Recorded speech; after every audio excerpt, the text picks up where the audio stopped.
Caught Fingering at the Guesthouse, Book 1. Written by Laura Vixen. Narrated by TK Love.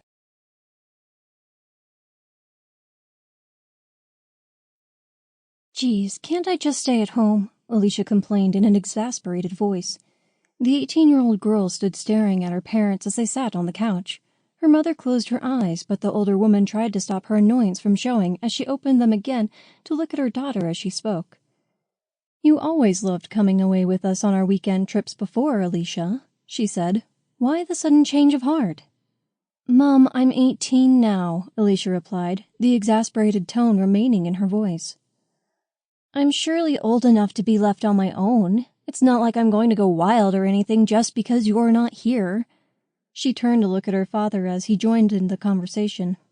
"Look, Alicia," he started, "we're just not comfortable with leaving you on your own. We would much prefer for you to come with us. You'll have fun." Alicia looked from her father to her mother and back again. Her expression showed that the idea of a trip with them was the furthest thing from fun she could think of. She could see in their faces that they were determined not to let her stay on her own at home, though. The teen girl really would have preferred to spend some time with her friends during the upcoming weekend, but realized that she would be wasting her time by continuing to complain. She resigned herself by accompanying her parents on the trip and let out a sigh. "Fine," she said, almost through gritted teeth. "I'll come with you." "Great. Well, that's settled," her mother said, ignoring the obvious annoyance of the teen girl. Alicia's parents always had been the conservative and worrying type, and she came to the conclusion that this was unlikely to change anytime soon. She'd convinced herself that when she turned 18, things would change and she would have a little more freedom, but if anything, the situation had become worse. Her parents seemed to worry about her friends, boys, sex, and anything else they could think of that might affect their only daughter. Alicia loved her parents, but they drove her to despair at times, and not getting to stay home alone was one of them. She finally turned to leave the lounge, silently cursing the fact that she would be making the trip with her parents. She hoped she would be able to do her own thing during the weekend and not join them too much on their outings, but finally decided not to worry about it and just see what happened. On the Friday evening, Alicia heard her mother shouting up the stairs that it was time to get moving.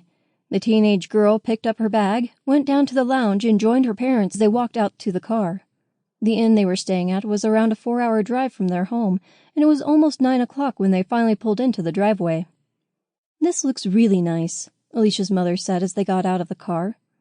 "I guess so," the teen girl answered. The country cottage-style building did look pretty, although it appeared to be in the middle of nowhere, and as Alicia looked around, she could see only open fields around it. "Geez," she thought, "doesn't look like there's much to do around here."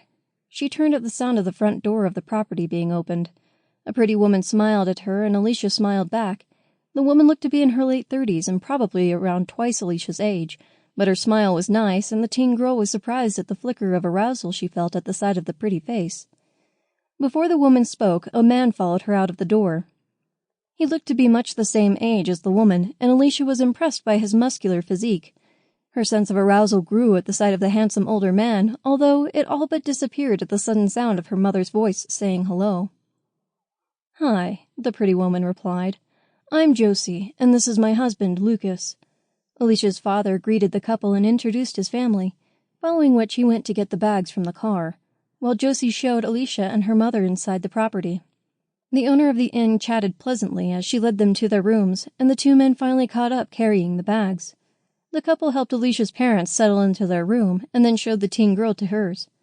Alicia felt a little unnerved as the flicker of arousal returned to her body when she was alone with the couple in her room, but they quickly showed her where everything was and left. She unpacked her belongings and then returned to her parents' room. They were already planning their next day's activities and asked her to come along. She decided to pass, giving the excuse that she just wanted to relax for the day and that she would join them on their Sunday outing. Her parents didn't argue, and after chatting for a little longer, Alicia finally went back to her own room. Looking at her watch, she saw that it was almost 10 o'clock and decided to have a shower and then just go to bed. After drying herself, she put on a short nightdress, got under the covers, and it wasn't long before her eyelids drooped and sleep claimed her. The sunshine streaming through the curtains woke Alicia, and she yawned and stretched. The bed was comfortable, and she was in no hurry to get up. By the time she got around to looking at her watch, she saw that it was almost 10 o'clock, and she realized that she'd missed breakfast. It didn't overly bother her, and she decided to just... Sample complete. Ready to continue?